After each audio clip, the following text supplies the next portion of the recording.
Aloha everyone and welcome back to my channel Astrology Dome. My name is Galit and today I'm going to talk to you about the full moon in Gemini. It's going to take place on December 7th at exactly 16 degrees of Gemini and Sagittarius respectively. Every full moon is when the sun is opposite the moon. So the sun would be at 16 degrees Sagittarius and the moon would be at 16 degrees Gemini. So we call it a full moon in Gemini. This month, I've been doing something new. I've started talking about the 8 different moon phases through the month of Sagittarius. So this lunation is actually a part of a bigger picture, right? A full moon is a part of a whole lunation cycle. Check out those videos about the whole lunation cycle of Sagittarius. It's really mind-blowing. Once you follow that journey of a full lunation, starting in the new moon, going into crescent, first quarter, gibbous, full moon, then disseminating, last quarter, balsamic moon, and then the new moon, you get the whole picture of the lunation month and what is the main idea, the bigger vision for that month. But let's concentrate on this full moon for now because it is a packed full moon and it's very, very interesting. You know, the new moon was at 1 degree Sagittarius. Sagittarius is all about seeing the big picture, getting a higher understanding. Now, what does it mean? It means that we are looking for meaning. Sagittarius is all about searching for that meaning, isn't it? And whenever we are looking for meaning, we want to step back from something that is so full of details and just get the overview. An overview helps us assess what it is that we're doing. Because when we're busy with the details, we're not sure what is the big picture all about. So this lunation is going to bring us, on the one hand, the details, right? That is Gemini. Gemini is concerned with everything under its nose. It's what's around us. It's those daily activities. It's the little talks. It's all those things that we're doing every day. And it's the details. And it's very intellectual, right? It's an air sign, so it wants to know. It's curious. It wants to understand. Sagittarius, on the other hand, is not interested in the details. It is interested in the overview. It is interested in the philosophy of our life. It is interested in our beliefs because the beliefs are those that propel us to take the actions that we take, to create the results that we create. So look how beautiful that is. The sun is in Sagittarius talking about belief, our belief. And what is a belief? A belief is a thought that you told yourself enough time to believe that it's true. Again, this is really, really important because none of our beliefs are really true. We think they're true because we've been telling that story to ourselves enough times to create a program that we're running that believes that this is true for us. It may completely be untrue, but the repetition makes perfect, right? So we believe it's true. We change beliefs through time. How many times have you changed your belief through your lifetime? And how many times you're going to change them again and again? Because once something doesn't work for you, you start searching what you believe underneath, right? Under every action we take, there is a belief. And so if those beliefs are creating more harm than good in our life, we need to change them, or at least we need to look at them. So sometimes those traumatic events from the past are beliefs that we need to take a look at their core and see if they're good for us or not. So the sun in Sagittarius represents our belief system.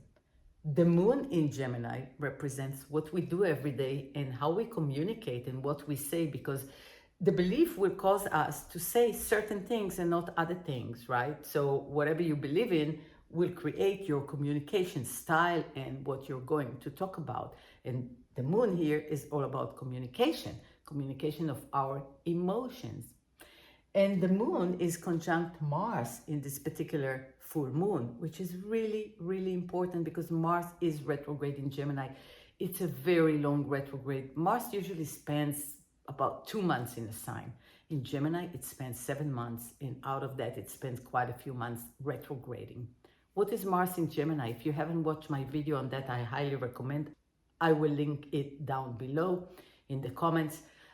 Mars in Gemini wants us to pay attention to what we say, how we say, and what kind of an action that propels us to take.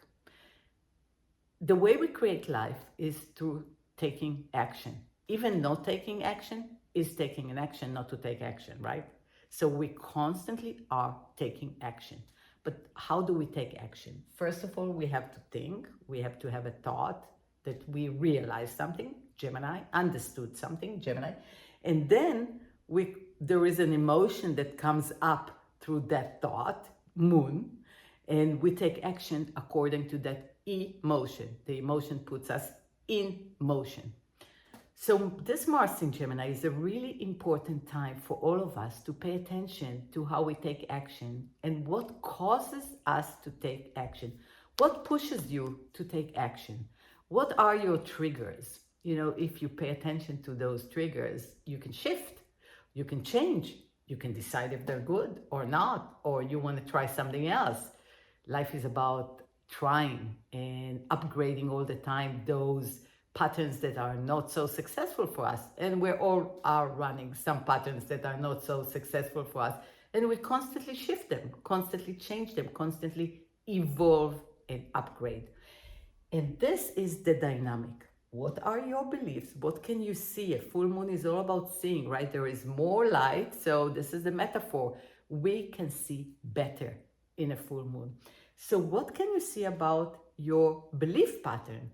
What do you believe to be true? And is it really true? And the way we know if something is true or not, if it's the whole truth for us, is to check if it brings us the results that we want.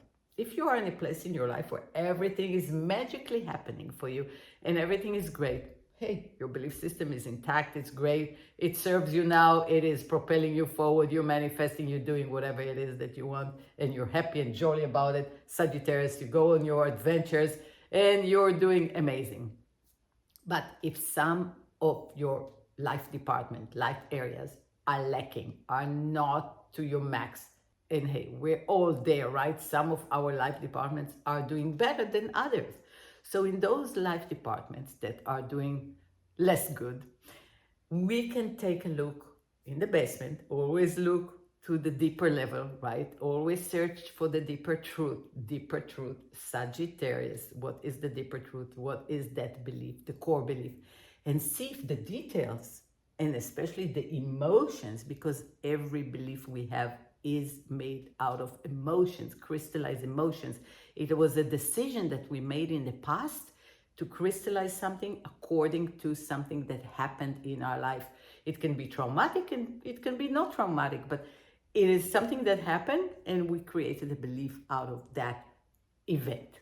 So this lunation invites you to take a look at those mechanisms and systems and processes that you have set in place as your truth, as your belief, because something happened with your emotions and it always determined how you take action. It may have been, this is an aggression, right? Mars Moon can be really aggressive, can be lashing out, can be taking action from a very irresponsible place because we are reactive. So where are you reactive? Maybe this lunation can show you those reactive patterns. And when a reactive pattern comes up, and we all have them, it's time to look inside and say, why am I reacting to that? What's really going on for me? And sit with yourself and see what's really going on for you. And be truthful, Sagittarius. Be honest, be truthful with yourself. You don't have to share it yet, but be truthful with yourself and see, why are you triggered? Because that which triggers you will keep triggering you until you change it. This is how we work. And we do have this opportunity for change, right? Uranus is still conjunct the North Node in Taurus, being more natural, more true, more at ease, more at peace. Uranus is asking us to change. It's been asking us to change for quite a while now, for a few years, especially with the square to Saturn saying create a new system of how you show up in your community. Where is your community? Who is your tribe? How do you show up? What is your part? If you're changing and becoming more in harmony with your surrounding, North Node in Taurus, then you can be more at flow with yourself, with what you bring to your surrounding, to your community, what you contribute, and how you take a part in the greater good of all, in the greater co-creation mechanism of humankind, of new earth, of whatever life you want to live and you share with others. This is it. That's what it is. And we are all creating new systems. Pluto in Capricorn, towards the end of Capricorn, it will go into Aquarius next year. Boom, a huge shift of energy. We're all going to shift immensely through that. So these are the last degrees of Pluto in Capricorn, saying no longer we believe in the old system. We're creating our new system, our new world, our new vision. So how are you participating in creating that vision? And what kind of energy are you bringing into creating that energy? I want to talk about one more thing here before I end. And Mars is that male part, that patriarchy part. It's the masculine part of us, right? The part that goes and get things, the hunter, the conqueror, the one that exert effort in order to get things. It's the protector. That's why it can be aggressive, because there is this part that is protecting ourselves and others. And that is all great. But I think that we've been living in a patriarchal, I think that's how you say it, patriarchal society for such a long time, for thousands of years. And we got accustomed to that if we want something, we need to exert force and take it. And we all are conditioned in this way since we are babies, through our schooling years, through college, and through the workforce. We are so accustomed to go get it, to go and reach for it, to conquer something. But is it really necessary? So I suggest that this Mars in Gemini is activating something in ourselves to realize that maybe this is not the only way to do things. Maybe we need more balance, right? Understanding that we need more balance. Whereas Venus in Sagittarius bringing us the higher knowledge of Venus, the higher matriarchal. Are we moving to a more matriarchal society? Yes, we are, because bringing things into balance is really important for us, and we are finally aware that conquering and creating war-like, or even wars, real wars on the planet, is not beneficial to anyone. Perhaps maybe to some people that make money, but that's not what we want to see, isn't it? Pluto will move into Aquarius to a more equal society, one that will be for all, that the benefit to the better good of all, to benefit everyone, more equality. And that equality, we can already feel it, it's coming, and it is related to the sacred feminine, to the sacred matriarch, because women have a different way of approaching things, of solving problems, of nurturing. Moon, the moon wants to nurture us. And women are here because they have this ability to nurture the baby until it becomes a man, until it becomes grown up, right? To nurture the family, to grow things in a non-violence way. So maybe this lunation will spark something in you to create more balance within yourself. And it's not about men and women, it's more about masculinity and femininity coming together to create more equality within ourselves. So we are more aligned, we are all more integrated within ourselves, so we can bring this integration more into society, more into the world that we live in, and bring prosperity, abundance, and more love, more peace to everybody. So this is a good, powerful lunation. I hope you make the best out of it for yourself, for the people around you, for your community, and step a notch higher, evolve a notch higher, because we're on such a fast track trajectory of change that is mind-blowing, and it is exciting. And we can take it to the best, highest levels possible. So I hope you enjoyed this video. If you did, please like it, share it, comment. I would love to hear from you. And as always, take care of yourself and become the best version of yourself today and every day. I will see you next time.